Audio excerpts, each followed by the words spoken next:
অল্পের জন্য রক্ষা পাইয়া গেলা। কি অবস্থা গলাটা দেখি পুরাটা? হ্যাঁ পুরা গলাটা দেখি কি অবস্থা হয়েছে? এই যে আচ্ছা গত ঘটনাটা কি হয়েছিল? ঘটনাটা কি হয়েছিল কও? ঘটনাটা তেমন কিছুই না। হ্যাঁ আমরা একটু পল্লীবিদ্যুৎ গেছিলাম হ্যাঁ। একটু বাচ্চার কিছু কেনার জন্য। হুম ভালোই গেছি।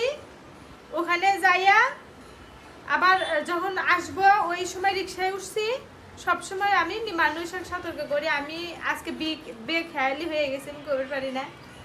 ওন্না কি হয়েছে, এই ওন্না আমার মানে মাথায় কাপড় দিয়ে একটা সেফটিকিন এখানে মারা ছিল, হ্যাঁ। আরেক পাশটা এদিক ঝুলানো ছিল। হুম ঠিক আছে, ঝুলানো ছিল। আমি বসার সময় এই কোনাটা সবসময় এদের এরকম করে নিয়ে বসি। হুম সেই মানুষটা আজকে ইভেন হচ্ছে এই গলার সাথে উন্না পেঁচাইয়া রিক্সা মানে গলার সাথে রিক্সার সাথে বেঁচেছে ওনার রিক্সার সাথে। চাকার সাথে আমার ওই উন্না গেছে গা, আমি খেয়াল করিনি। যখন আমার পিঠের পিছন থেকে গলার পিছন থেকে টান লাগতাছে, ব্যাগও পড়ে গেছে গা। ব্যাগও পড়ে গেছে আমার। যখন আমার মানে গলা টান লাগতাছে তখন আমি ব্যাগ ছাড়িয়ে দিছি কোবের ব্যাগে।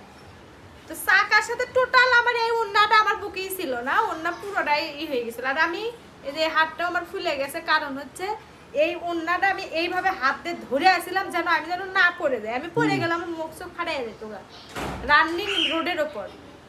তা আমি এই এক হাতে ধরে আছি, আর এই যে এই হাতটা ওই যে হয়ে গেছে, লাল হয়ে গেছে। এই হাত দিয়ে আমি রিক্সার হুক ধরে আছি যেন আমি না পড়ে যাই। পরে বেটা তো থামেই না, মুখে মাস্ক ছিল তো কথা বুঝতে পারিনি। পিঠের মতো থাবা যখন দিছি তখন রিক্সা থামাইছে। থামানোর পরে এই যে এরকম একটা অবস্থা। তোমার আমি বারবার কই রিক্সার ভিতরে বইলে সব সময় ওন্না ঠিক রাখবা, ওন্না ঠিক রাখবা, ওন্না ভিতরে রাখবা। আমি সব সময় সাইড দিয়ে যেন ওন্না না যায়। এটা বাই চান্স অহন যদি খালি ওন্নাটা যদি না ছুটতো, গলায় যদি খালি একটা প্যাচ দিয়ে রাখতা, আচ্ছা কি অবস্থাটা হইতো ওই জায়গাটার ভিতরে? ওই জায়গাটা এমনিতেই ভালো না। আচ্ছা কি একটা অবস্থা হয়ে গেত গা। রাতে যাবো কক্সবাজার, এখন গেছি একটু মার্কেটে, এখন যাই এই অবস্থা। কার কার মন মেজাজ ভালো থাকে এগুলো দেখলে? তোমার জন্য এমন হয়েছে। আমার জন্য এমন না, তুমি বইছো। তোমার রাস্তাঘাটে গেলে রাস্তাঘাটের দিকে খেয়াল রাখতে হয়, বেখেয়ালি থাকবো কেন? তুমি বাসার মধ্যে যাওয়ার সময় খারাপ ব্যবহার করছো, এই জন্য রাস্তাঘাটে গেলে সবসময় রাস্তাঘাটের দিকে খেয়াল রাখতে হয়, নিজের শরীরের দিকে খেয়াল রাখতে হয়। আমি সবসময় তোমাকে খেয়াল রাখি, সবসময় তোমাকে খেয়াল রাখি। রাস্তাঘাটে গেলে হাতটা ধরে রাখি, কোনো ছাড়ি না। কিন্তু রিক্সার ভিতরে বসে যদি নিজের খেয়ালটা নিজে না রাখতে পারো, আমি মেয়েটারে রাখছি রিক্সার ভিতরে, কিন্তু মেয়েটারও তোমার কোলে দেই না আমি রিক্সা উঠলে কখনো। আমার নিজের কোলে আমি নিজের রাখি, বসায় রাখি। একটু খেয়াল করে রাস্তাঘাটে চলা লাগে। রিক্সায় উঠলে এমনিতে অটো রিক্সার ভিতরে, অটো রিক্সাগুলোর ভিতরে প্রচুর দুর্ঘটনা হয়। গেঞ্জি কয়টা? আমি বাইক নিয়ে যাইনি, তারপরও গেঞ্জি 4টা। বাইক নিয়ে যাই নাই এমনিও, জানো ভয়ে। তোমাকে নিয়ে আমি হাইওয়েতে বাইকে যাই না কোনো হানে। কি কারণে?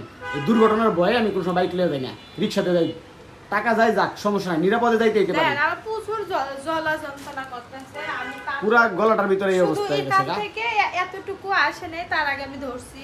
আর পুরো ইয়ান থেকে এতটুকু চলে আসে। সবাই একটু সতর্ক থাকবেন, অটো রিক্সাগুলোর ভিতরে একটু সাবধানে চলাফেরা করবেন। ওন্না বিশেষ করে মহিলারা শাড়ি কাপড় ওন্না এগুলো ঠিক রাখবেন, যেন এই ধরনের পরিস্থিতিতে কাউকে না পড়তে হয়। আমি খুব সতর্কভাবে চলি, তারপর আমার সাথে যে কেন এমন হলো? কেন এমন হইলো এখন এটা তো তোমার বইলা কই হইব না। আরে চুল আটকায় যাচ্ছে তো।